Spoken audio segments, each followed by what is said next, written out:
Hola amigos, bienvenidos a Arte Pregonero. Hoy hablamos de 10 de las obras de teatro más importantes de la historia. El teatro es una de las formas más elevadas del arte. Ha estado presente prácticamente desde el inicio del hombre como ser pensante y como ser creativo, también como ser emocional. Sin duda es una de las formas más puras de expresión del ser humano. Ha sido capaz de transmitir todas las dudas del ser, todas sus inspiraciones, todas sus elevaciones, todas sus emociones y todas sus ideas. Aquí tenemos 10 de las obras de teatro más importantes de la historia, considerando que quedan muchas más por fuera. Número 10. La vida es sueño. Pedro Calderón de la Barca presentó esta obra en 1638, en plena época dorada del teatro barroco, que Lope de Vega había elevado a categoría de indispensable. La obra, como su nombre lo indica, reflexiona sobre la Matrix. ¿Qué es la vida? La eterna pregunta que desafía las mentes y cuya respuesta se la lleva el viento con cada exhalación. La vida es un sueño y los sueños, sueños son. Esa es la base de esta obra que navega entre el cruel drama, sangriento, tortuoso y saturado, y la comedia, algo impredecible, algo engañosa y algo simpática. Segismundo, príncipe de Polonia, ve que su padre Basilio duda de su nivel para ser rey, y este a su vez duda que Segismundo pueda gobernar con tanta crueldad y sin tener en cuenta la justicia. Decide ponerlo a prueba y lo adormece para así saber si Segismundo es bueno o es malo y es apto para la corona.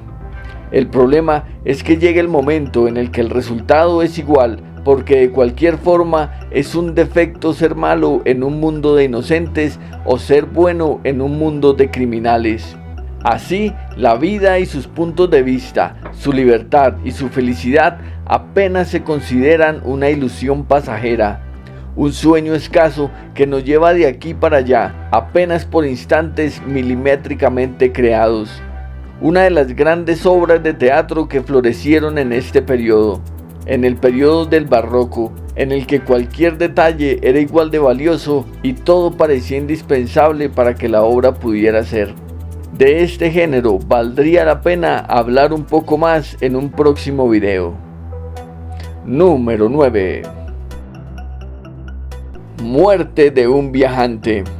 Willy aparece en escena para destruir a su familia, para destruir sus ilusiones y sus pretensiones y para destruir de una vez por todas el sueño americano.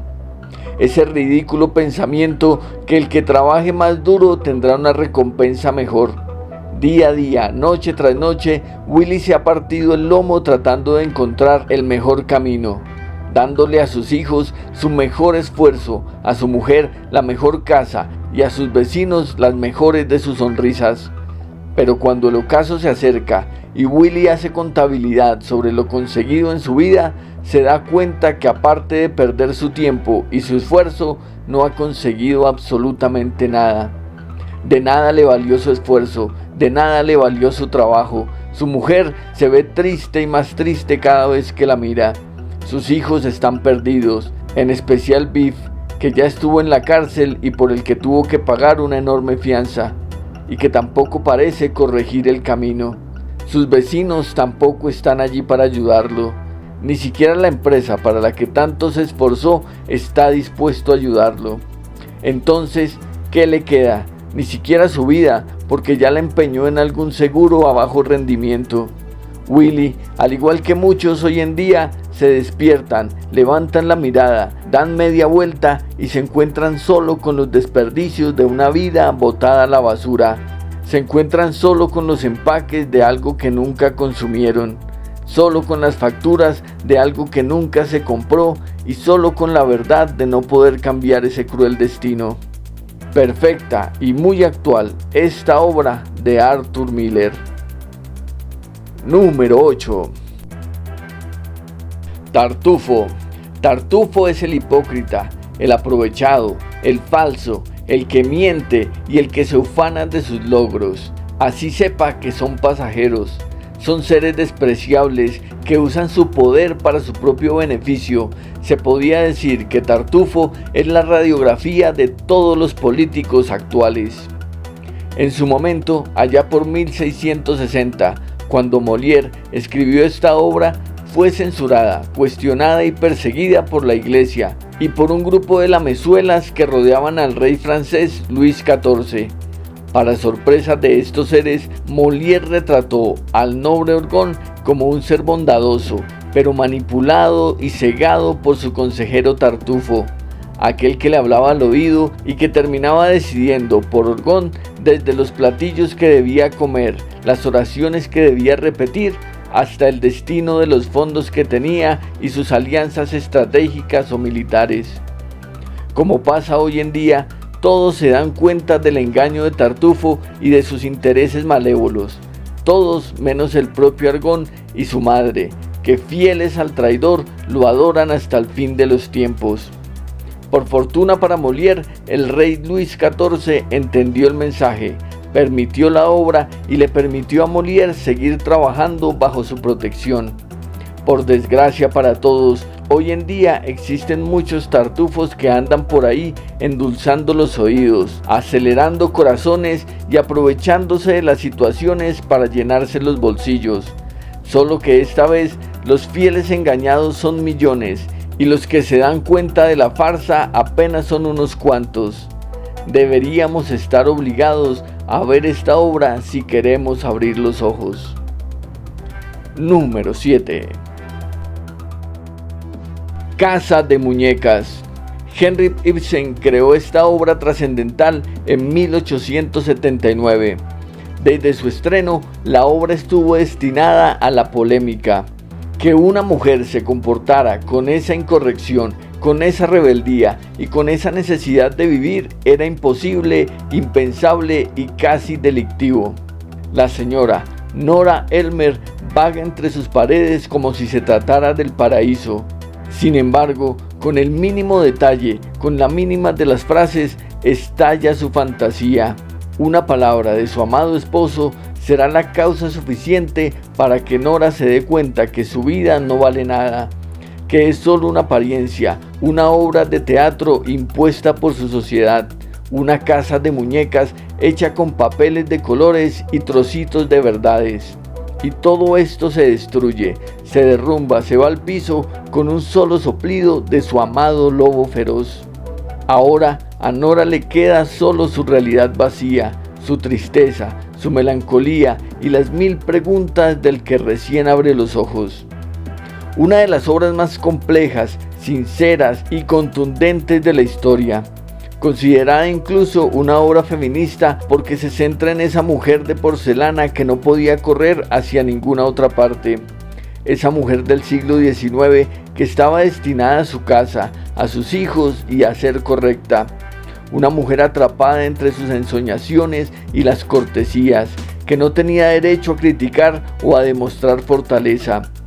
Cuando Nora lo hizo, supuso un escándalo terrible. Lo curioso es que aún hoy en día, cuando Nora reclama, la tierra aún sigue temblando. Número 6.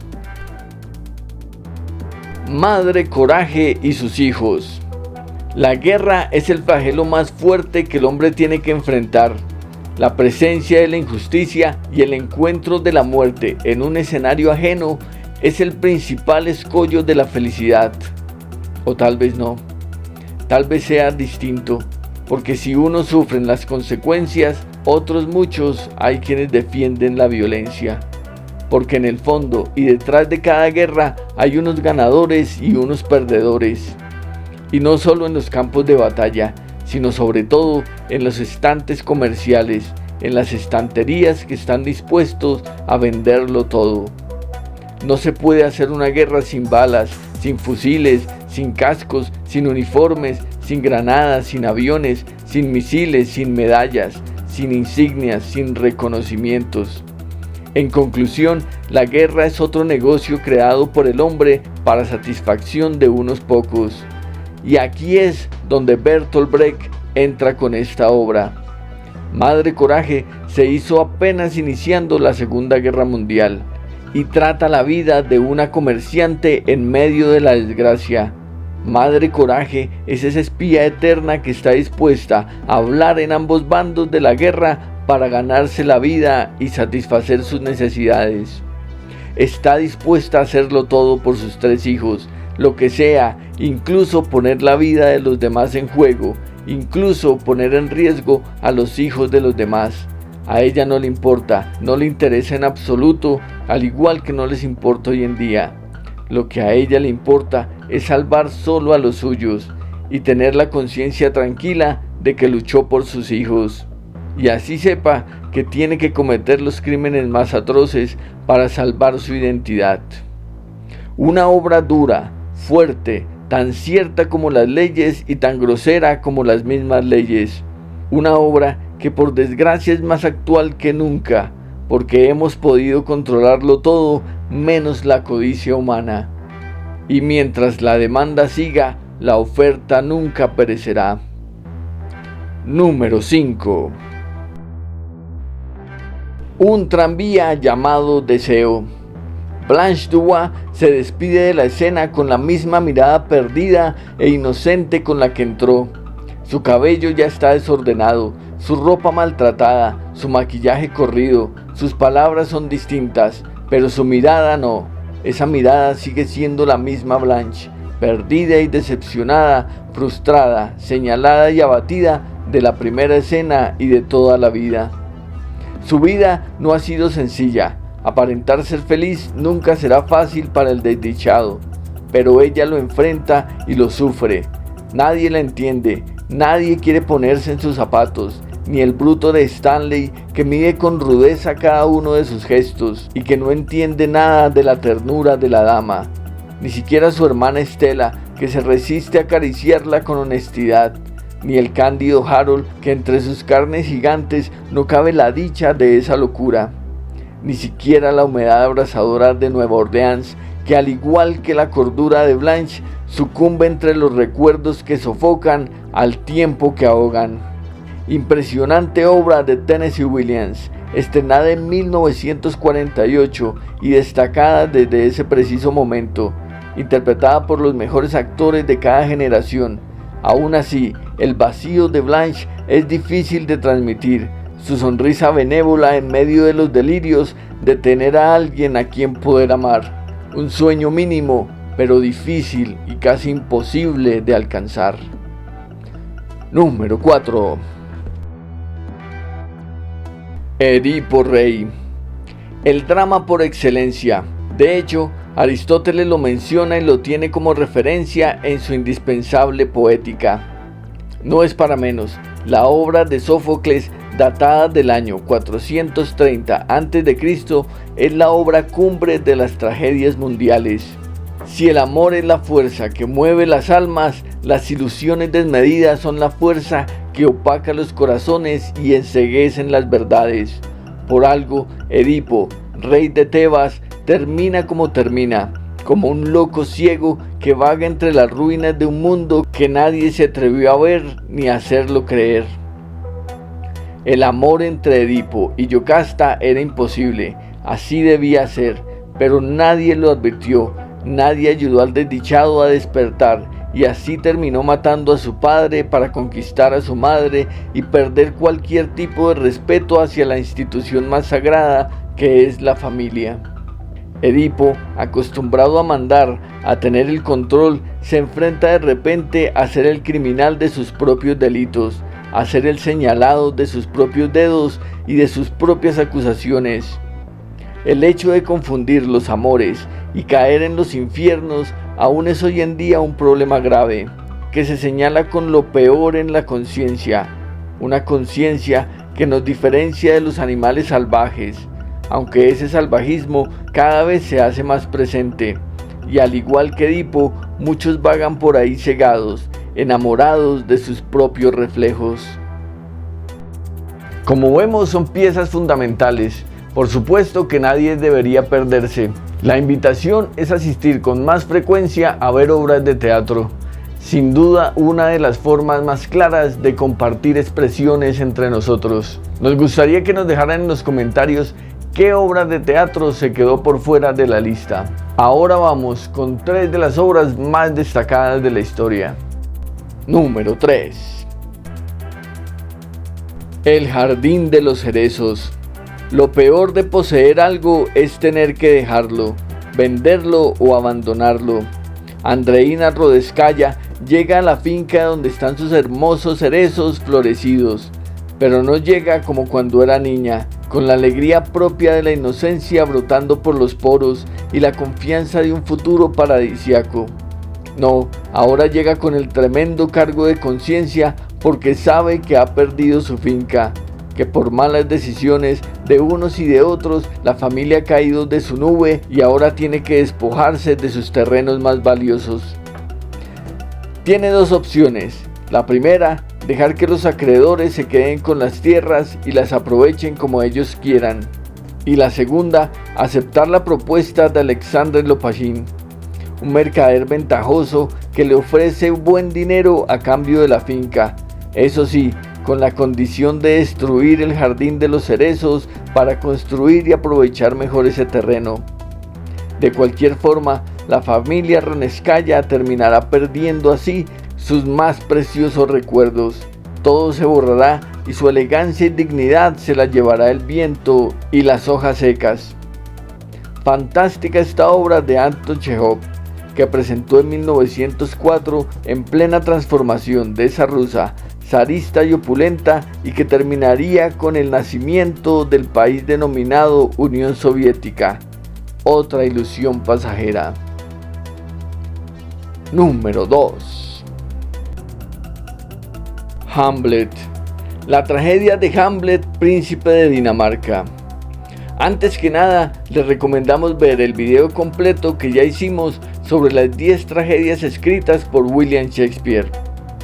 Hamlet, príncipe de Dinamarca, vaga en la noche buscando el fantasma de su padre para que lo consuele y guíe su camino. Un camino que desde hace tiempo es nebuloso, intangible y desesperado. Su madre, si apenas guardó luto por su padre y terminó casándose con un tío, el peor indicado para guiar el reino y sus intereses. Sus amigos también lo abandonaron para buscar un mejor futuro en otras tierras, y su hermosa Ofelia también se va desvaneciendo entre pétalos. Ella es la poseedora de un amor sincero, pero que se apaga cada vez que el camino turbio se quiebra. Al final, sin mucho que perder, Hamlet decide recuperar lo perdido, luchar por su reino, por su padre, por su orgullo, por su amada, por todo lo que ya no está y que jamás podrá volver a recuperar. Aunque queda la pregunta, ¿y para qué seguir si ya no puede ser feliz? Y al igual que un superhéroe nocturno, decide complicar las cosas tratando de aclararlo todo. Sin duda, una de las obras cumbres de la dramaturgia universal, una pieza fundamental que se ha representado miles de veces, cada una con un punto de vista distinto, demostrando el talento inigualable de Shakespeare para cubrir de matices las tramas y llenar de colores sus más duras reflexiones. Número 1. La casa de Bernarda Alba. Silencio, silencio. Así termina la escena Bernarda Alba. Que nadie sepa qué ocurrió allí, que nadie se entere que se cometió un error en sus paredes, que nadie se dé cuenta que las ventanas se abrieron para dejar entrar a los intrusos enamorados. En la casa de Bernarda Alba no se cometen errores, no se ensucian las paredes, no se grita para no entrometerse con las ánimas y no se levanta la mirada para no distraer a los desafiantes. No importa lo que sientan las hijas, ni sus ilusiones, ni sus temores. No importa lo que se comente de ellas. Mientras Bernarda esté a la cabeza de la familia, nadie dejará el blanco inmaculado, nadie mancillará esas prendas, nadie podrá despojar esas ropas sin antes pagar el precio. Que quede bien claro, mientras Bernarda Alba maneje la casa, nadie podrá vivir en ella, ni siquiera sus hermosas habitantes, ni siquiera los recuerdos que no se atreven a alejarse de allí para no tener que ser corregidos. La obra cumbre que nos dejó Federico García Lorca, de quien también ya hablamos en otro video y que también recomendamos, es una obra fundamental y muy actual para estos tiempos, en donde nadie puede exponerse para no ofender a otros.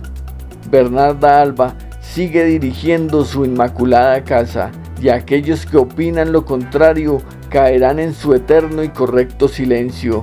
Silencio, que nadie sepa que opinas lo contrario.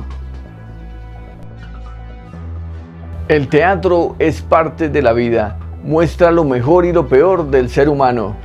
En muchas ocasiones, lo peor que tenemos. La verdad es que no hay límite entre los telones.